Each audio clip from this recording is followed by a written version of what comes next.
Je ne suis pas révolutionnaire. Je trouve qu'en fait la France est un très bon pays, dans la mesure où le système social est excellent en France. Car quand bien même on est étranger, somalien, éthiopien, polonais, grec, on peut arriver en France et au bout de quelques mois obtenir chambre, nourriture, loyer, RSA et plus et plus et plus. Mais je dois dire que quand on est SDF, français ou étranger, c'est un peu injuste, dira-t-on. Car dans les droits de l'homme que la France a écrit, que beaucoup de pays dans le monde ont adopté la Constitution française, notamment l'Amérique et des pays africains, eh bien, dans toutes les mairies françaises, c'est bien écrit liberté, égalité, fraternité. Et là, je dois dire que depuis le mois de juillet 2013, je me suis vraiment retrouvé SDF. Je l'avais déjà été avant, mais je n'allais jamais dans les CCAS ni dans la vie, je parle à personne. Mais là, je vais dans tous les organismes sociaux et donc je fréquente les SDF et donc le centre-ville tous les jours. Et là, je dois dire que je trouve une inégalité terrible pour les SDF qui, en partie, dorment dehors, car il y en a aussi qui ont des appartements, mais ce n'est pas mon cas et ce n'est pas le cas de beaucoup. Et donc, quand c'est l'hiver ou même l'été, à première vue en France, enfin en Bretagne, toujours là, à Quimper notamment, il semblerait que le SDF soit malvenu partout où il va. Parce qu'il faut bien savoir quelque chose, c'est que lorsque nous sommes SDF, pourquoi nous sommes SDF? Tout simplement parce que dans la société moderne où on va vous trouver un CDI, vous allez travailler avec des ordinateurs, tu fais ton travail, tu es payé.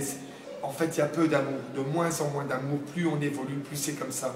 Donc en fait, il y a une partie des gens qui ne se sentent pas à l'aise dans ce système. Et en fait, qui ne sont pas feignants pour autant, qui voudraient bien travailler. Mais c'est dans un système où on est comme des machines, on n'est pas des ordinateurs jusqu'à présent, on est encore des humains.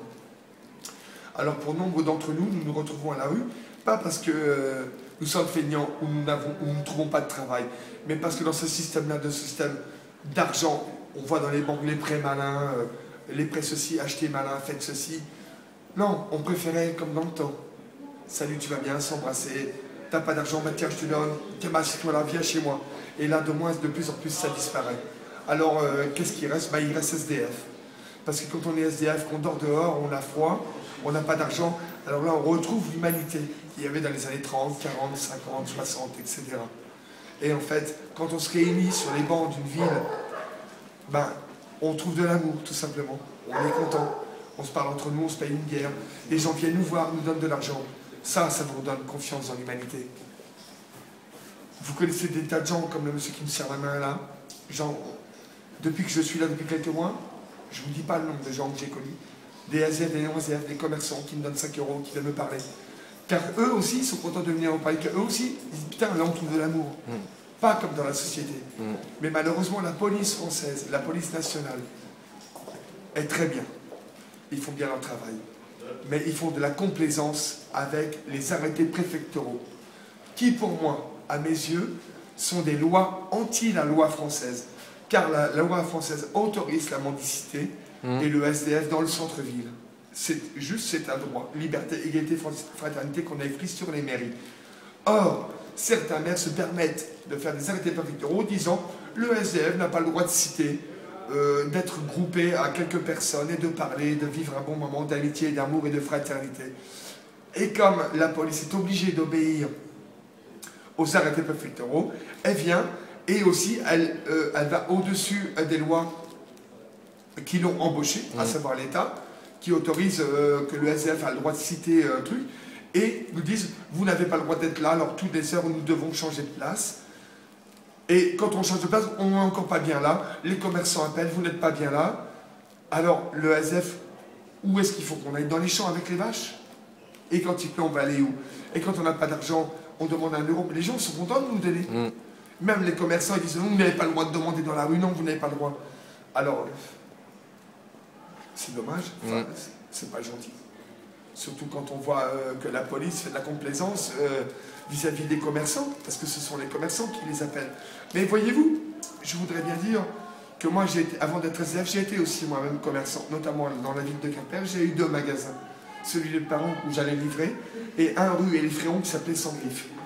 Je dois dire que, pour être franc et sincère, que si moi-même, j'étais commerçant, enfin, j'avais pas connu la rue aujourd'hui comme je la connais, et que j'avais été commerçant tout le temps, que j'aurais vu aussi une troupe de SDF devant mon magasin, que moi aussi, j'aurais été inintelligent, comme ses propres commerçants. J'aurais dit, mais je vais vendre une bouteille de whisky en moins ou un vêtement de moins. Alors j'aurais fait comme donc, j'aurais tenté de les éjecter. Tu vois. Donc en fait, on ne peut pas non plus en vouloir en fait aux commerçants. Alors, simplement, nous devons considérer que nous sommes moins intelligents que nous le pensons de nous-mêmes. Et qu'en fait, pour comprendre, il suffirait en fait de fréquenter un peu les SDF ou de devenir SDF quelques mois. Et là, le commerçant, le policier, serait beaucoup plus tolérant. Et je dois dire autre chose que quand les SDF se réunissent dans un centre-ville, où le SDF aussi est content de voir des beaux luminaires de magasins, des gens heureux qui passent, ça met de la joie, ça met de la vie dans le quartier. Les gens donnent, viennent nous parler. On connaît plein de gens ici qui ne sont pas SDF, qui nous amènent à manger, qui nous amènent des boissons, même de l'alcool, et qui nous donnent aussi de l'argent. Voilà, en fait, il suffirait de peu de choses en fait pour que tout le monde soit content, car les commerçants n'appelleraient plus la police. Et si la police aussi venait un peu SDF, dormir un hiver dehors, ils diront aux commerçants, laissez-les tranquilles, déjà ils dorment dehors, c'est un peu dur. Voilà. Mais au fond, la police, elle est avec vous ou contre vous? Les deux. Ça dépend. En fait, dans la police, en fait, je dirais que dans la police de jour, parce qu'il y a la police de nuit. Dans la police de jour, je dirais qu'en fait, 95%, ils sont top. Humains et compréhensibles. Et 5% sont méchants, inhumains. Allez, va-t'en, SDF, t'es comme un chien, en fait. De toute façon, tu survivras quoi qu'il arrive. Tu peux dormir dehors. Vous voyez, ils pensent comme ça. Seulement 5%, 95% vous aiment bien.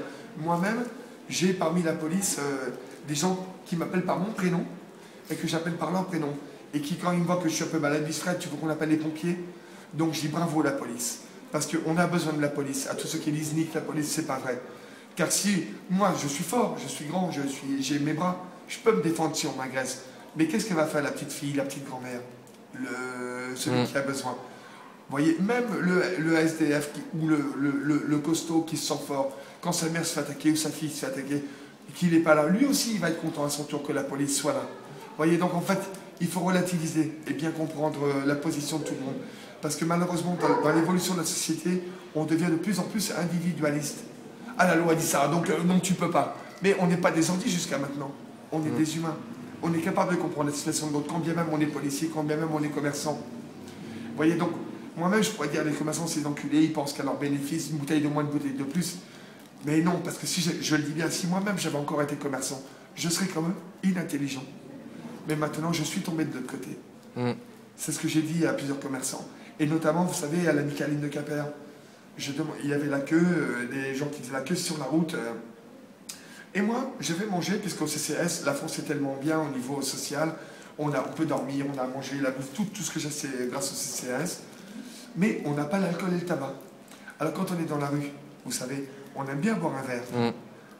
Parce que c'est comme les gens, quand ils rentrent le soir chez eux, ils boivent un verre de vin devant la télé, avec la famille, avec les amis. Les Z sont pareils, sauf qu'ils ont plus de temps puisqu'ils ne travaillent pas toute la journée. Alors je les appelle. Où est-ce que j'en étais? J'ai oublié. L'alcool à la maison avec la famille. Oui, oui, je sais, mais ça j'ai dit, mais pourquoi je voulais en venir Et la Micaline. Ah oui, voilà. Donc j'étais ennemi de lui. Alors les gens se demandent, madame, je voudrais boire une bière, je n'ai pas l'argent. Ça coûte 1,10 €, avez-vous 1,10 €? Les gens, avec le grand sourire, ils faisaient la queue sur la rue. Ils m'ont donné 2 €, plus que 2 €. Mais monsieur tenait avec un grand sourire, ils étaient contents de m'aider en fait. Et le patron de la Micaline de Quimper, il s'est mis à me hurler avec des paroles méchantes. Et en fait, je suis passé moi-même, parce que bon, je suis gentil et peace and love, mais si on veut écraser le pauvre, en fait, je deviens le contraire de ma nature. Et donc j'ai répondu avec une grande agressivité, qu'est-ce que t'as, espèce de tapette? Tu ne serais pas content d'être riche et d'avoir tout, que même le SDF pour 1 €, tu veux l'empêcher de vivre? Appelle la police, je lui ai dit. Et il a appelé la police. Et la police, ils sont mis à trop. Parce que la police me connaît un peu. Parce que j'ai dit, monsieur, montre-moi le code pénal. Comme quoi on n'a pas le droit d'être assis plus d'1 heure ou de 2 heures. Nous, citoyens quimperois, citoyens français. Montre-moi où c'est écrit qu'on ne peut pas boire une bière. Est-ce que le maire de Quimper ou le riche commerçant, s'il boit une bière avec ses amis, est-ce que tu vas aller vider sa bière? Nous, j'ai dit à la police, il faut que tu saches quelque chose, que des fois on met 1 heure, 1 heure et demie pour faire la manche, pour avoir 1,10 € pour boire une bière. Tu vois, quand tu jettes notre bière sur le trottoir, tu prends 1h10 dans le travail, est-ce qu'on va retrouver 1,10 €? Tu vois? Et donc quand j'ai... Alors, j'ai hurlé sur le truc, il a appelé la police, ils sont venus à 3 voitures de police contre moi. Ils m'ont entouré, c'était là la Micaline que vous connaissez. Moi, j'ai dit, écoute monsieur, la rue c'est à tout le monde. Donc si vous voulez m'embarquer et me battre, j'ai enlevé mon blouson, j'ai dit, bah, vous allez me battre, vous allez me tuer. Je suis content de mourir pour la justice. Ça ne me gêne pas. J'ai 51 ans, j'ai eu plein de bons amis, j'ai toujours vécu heureux dans ma vie. Mais si on ne peut plus vivre heureux en France, eh ben, je veux bien mourir pour la liberté. Alors, ils ont trouvé que j'avais pas tort, et ils sont partis.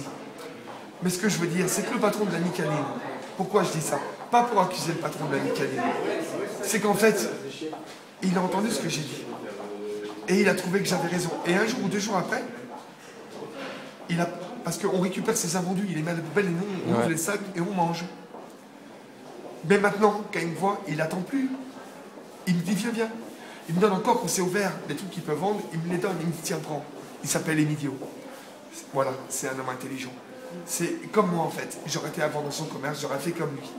Et j'aurais entendu un gars comme moi parler, j'aurais fait aussi comme lui, tiens, tiens, tiens, voilà. Voilà. Tu vois, ça tient pas grand-chose, en fait.